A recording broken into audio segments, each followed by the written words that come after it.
Hi, thanks again for joining us today.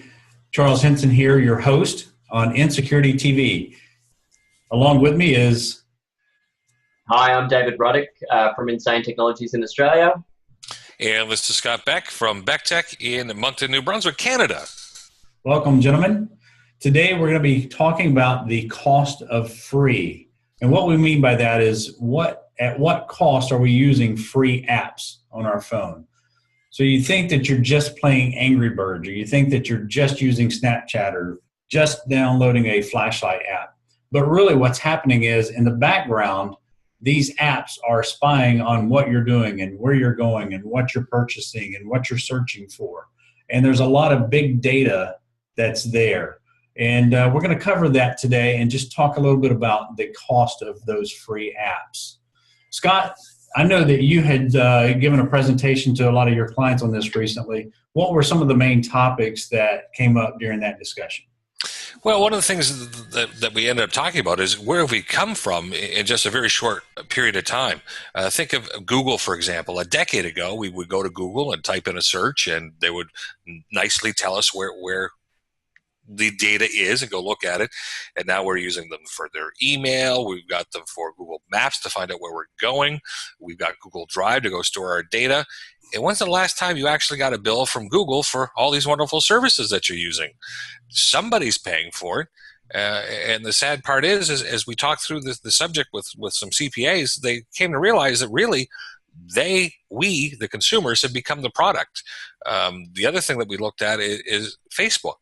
There's over 1 billion users now on Facebook that are diligently going in and putting in their marital status and their address and where they're at and who their families are and who they're connected with. And again, when was the last time that you got a bill from Facebook? You don't get a bill from Facebook. Facebook loves the fact that you've got an account, that they got 1 billion users. It's become the largest unpaid workforce in the world. People that are going in and actively giving up their data so that they can have people like them or see their family. And those are just two aspects, Charles, of this the product being free and what the cost of free is. The cost is giving us some of your privacy. Okay. And so when you go into Facebook and you like a product or you follow a company, doesn't Facebook make money off of those suggested ads there? And that's one way of them making money, as well as Google. Google has pay-per-click ads. And so companies pay for people coming to click. So that's one way of those search engines or those softwares making money. But a lot of it is on the back end. Is that true? Well, think about it this way. Brad Pitt, Angelina Jolie, they all get paid for when they give recommendations on something. When you're on Facebook and you like a company, because you've liked it, you could now show up in somebody else's feed that you're a friend of, showing that you have endorsed this company. And it doesn't sound like a lot, but suddenly you are liking companies. Now, I'm not saying that's the case now, but there has been some situations where people have ended up liking a site that they actually hadn't liked yet, but it was something that was going on in the back end that was an issue. But you can be used now for endorsements without even your knowledge, so you could be recommending stuff that you're not even aware of, and that's one aspect of it. The other thing is when you get a lot of these add-in programs. For example, the one that I talked about last week was when gay rights was passed in the United States. There was an app that came out that would turn your profile picture into the rainbow. And there was, you could watch on Facebook as thousands and thousands of people went and rainbowed their picture. Unbeknownst to them, they used this free app. That was all tracked. All that data went back to these big data companies. And people go, well, that's not happening. Big data has become $153 billion a year business. It's double the amount of money that the U.S. government spends on intelligence.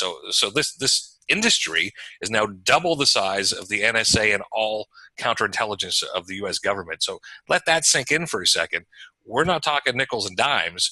This product that you have now become is a multi-billion-dollar industry that's getting passed around.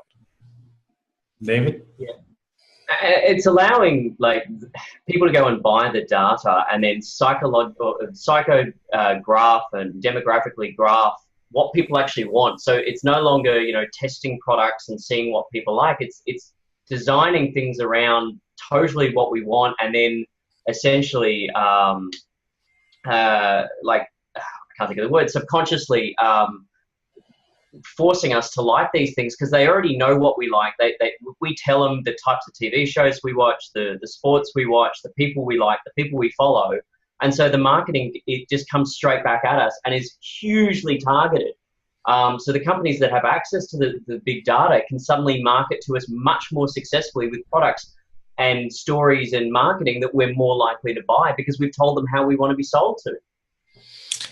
And the scarier part to me, Charles, is once this data gets into these companies, one of them is called Axiom. They're based out of Little Rock, Arkansas, actually, down in the States. I mean, they've got something like 2,300 servers at their facilities. Just the amount of data they have is massive. And they're one of the more legitimate big data companies. There's some out there that are not as well known.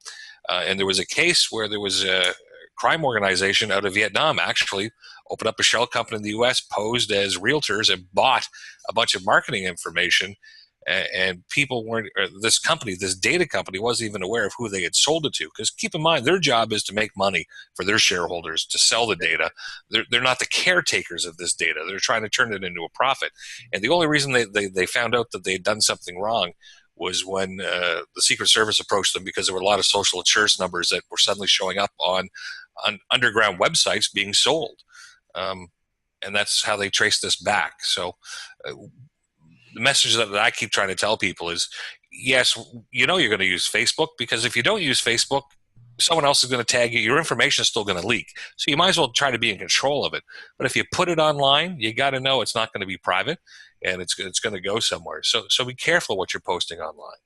And a lot of that information is actually found from the people's devices. That's where people have downloaded a free app. They've installed it on their phone, their iPad, their tablet, whatever it may be. And then they're posting different things. They're liking different things. They're shopping in different places. And I believe it was Target was actually purchased some of this data from this list. And they actually will buy the geographic information of where people are walking throughout their store. And in one case scenario, they were marketing to a young lady. She's 15 years old. And the dad was getting the mail and seeing that they were marketing diapers and nursery items but the label was for his daughter. So he takes it to the manager of the store and he's like, look, what are you guys trying to do? Advertising to a 15-year-old, trying to insinuate that she should be having sex. Are you trying to say something here? What's going on? And he got really mad at the manager. Well, come to find out, a few weeks later, he went back and had to apologize to the manager because Target knew that his 15-year-old daughter was pregnant before he did. And that was due to the apps that she had installed on her phone, some of the tracking and information that she was posting online. Yeah, and the problem or the thing that bothers me the most about it, think about Target in 2013, 2014, 110 million records they lost, financial records, when they got hacked. This company is now tracking more information from your purchases, through their credit card system, everything that goes in. And they're, as you said, they're trying to target market from your purchases and from all this information that they can gather. So as the web keeps getting bigger and bigger, and the web that I'm referring to is the data web of your apps. I mean, a flashlight app doesn't need to know where you're located at. You're in the dark. You want to see light. That's where you're at. Mm-hmm. Why does it actually need to know your GPS location? Because it's sending it out to somebody else. Why does it need to know your contacts? Why does it need to know your email?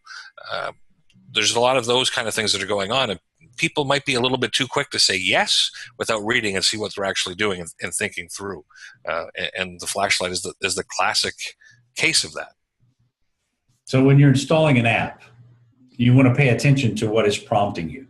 If it's asking for access to your microphone, you may want to say don't allow, so that later you can go back and change it.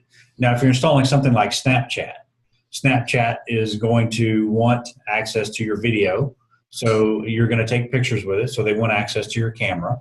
They want access to your mic so that they can record that information. And they want access to your location so that if you're watching a ball game or attending some event and you post something, they can find your location so you can tag your location within that.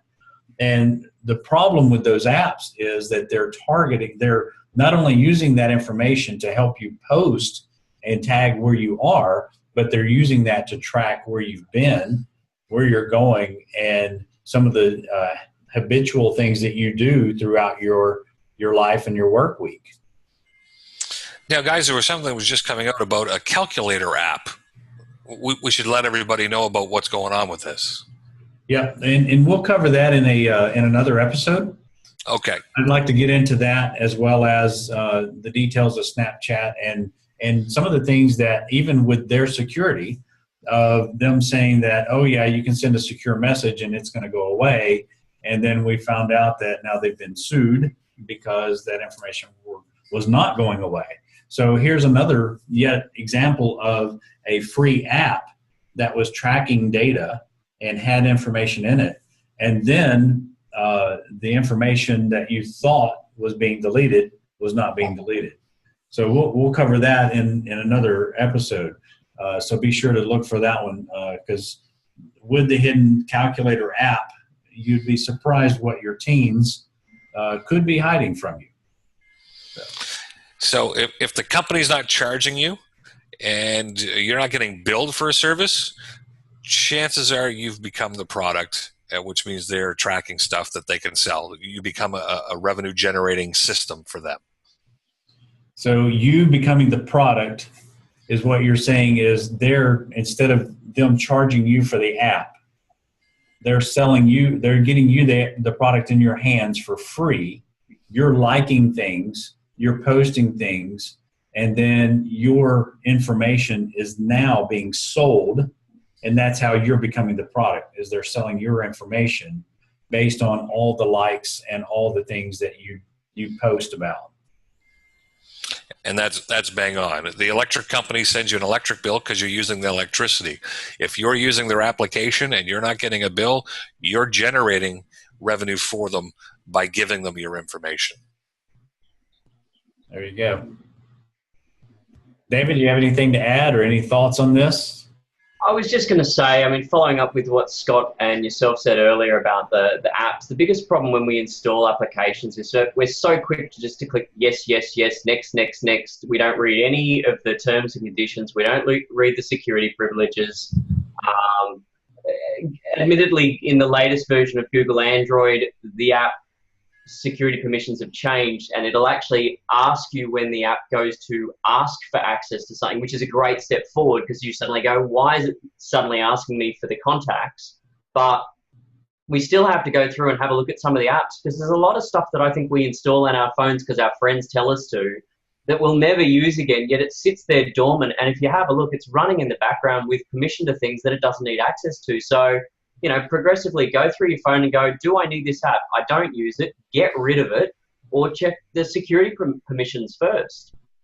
Absolutely. And one of the things that I've noticed lately of newer apps that are out there is when you actually go to install the app, you go in, you sign into it for the first time, you create your account, you have to set your phone number, your cell phone number. And it wants to know if you want to send an SMS message, and it will send you the code to type in so it can verify who you are. So not only is the app tracking the information, now they have your cell phone number and more information about you, and they verify that you are actually holding that device and you are who you say you are. So you can no longer fake and say, I'm this bogus email address at gmail.com and I'm, Marty Stein. You have to say that I'm Charles Henson, this is my phone number, this is my email address, and they're going to verify one of those, whether it's the email address or the phone number, but there is a verification for usage of that. And that makes it, I believe, just a little bit more intrusive of the information that they're trying to get from us. See, oddly, I'm going to disagree with you on that one, because I see that as two-factor authentication and actually helping to curb the amount of people who are perhaps creating fake accounts and doing bad things with it. But you are right, at the same time, we're giving up that detail for that authentication process. I would love to see two-factor authentication on everything, but that's just me. And I agree with you on that. However, I have to question. The last time I went to the doctor, it had this 3-page form, and it wanted my social security number, my date of birth, and all this other information. So just, to try it out, I just put my name and address on there, left all the other forms blank. And guess what? They saw me, they took my money, they diagnosed me, and I went on about my day. Now I'm thinking, okay, how many other places have I filled out my information? In that, it's my social security number. With the app, it's a phone number. But where is that data now? Who has it? Who has access to it? Because if a hacker happens to break into that app, now they have, even though there may be two-factor authentication, they have my email address, my name, as well as my phone number. That's my fear. Yeah, and look, and going a little bit offline on that topic, I've noticed when I go to the local surf lifesaving club, if you've never been there before, if you're a guest, they're scanning your photo ID, and they do it like they're scanning your driver's license. They do it at nightclubs and a lot of bars here at the moment, and I'm sure they're probably doing it overseas as well. And I had a security consultant say to me, I won't let them scan my driver's license because how do I know the Surf Lifesaving Club is storing those licenses securely? What happens if someone gets in and hacks that database, and then all of a sudden they've got a list of driver's licenses and all the details to steal? So, take it offline for a second. The bottom line is we give our information freely, thinking that it's going to protect us, and we're actually giving away more than we should. Yeah, and we talked about the dangers of buying Bitcoin and submitting our license, our driver's license, and not knowing who that is. And there you are, common day, you walk into a bar, they want to scan the back of your license to make sure that you're old enough and can be in that bar, and they're trying to protect themselves, but really they're gathering your data. Yeah. Well, and there's a case of a website where it was created for people with terminal illnesses, where they could go on and get support from others, share about their experience and what was happening.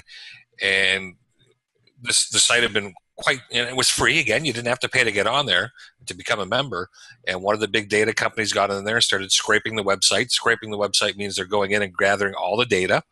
And it was at that point when the users were notified, hey, our privacy policy is we can sell your data. No one really had read that when they signed up. So all the information that you typically, as you were saying, Charles, is at a doctor's office, likely locked away in a filing cabinet.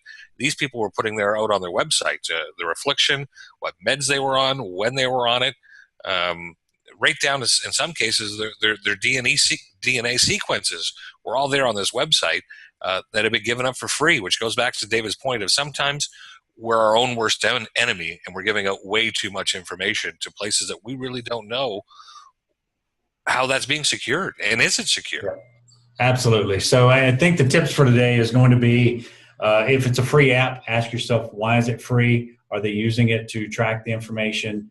Are they selling stuff, your data? Are you becoming the product? And also think about when you're filling out forms, having somebody scan your ID, or when you're letting somebody make photocopies of it, ask them what they do and how they store that data. And, really think about how do you protect yourself and how do you stay aware and make it a common practice to protect your identity on a day in and day out basis. Guys, that's all the time we have for today. Thanks for joining us on InSecurITy.TV, and we'll see you next time.